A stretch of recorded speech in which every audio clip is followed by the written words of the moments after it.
In 1987, this woman, Eileen Wellsome, was a reporter at a small local newspaper when she discovered the story that would win her the Pulitzer Prize. She discovered this story because she has a superpower. But this superpower is not unique. It's a power that everyone has the ability to exercise. Now, what is that superpower? Well, the superpower is that she actually read stuff.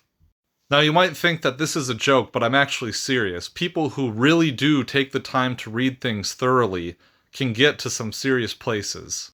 Now, what is it that Eileen discovered? Well, in 1987, she was going through some boring reports on the Air Force's efforts to clean up its nuclear waste sites. When she was reading, she discovered an inventory list of radioactive materials that were buried at Kirtland Air Force Base. This list included animal carcasses that were radioactive. The discovery made her think and wonder why there were radioactive animal carcasses buried at the Air Force Base. So she called up the records custodian at the Air Force Base, and he compiled a list of reports about these experiments. She went on over to the Air Force Base, spent an entire afternoon reading the reports, and discovered a footnote that described human radiation experimentation.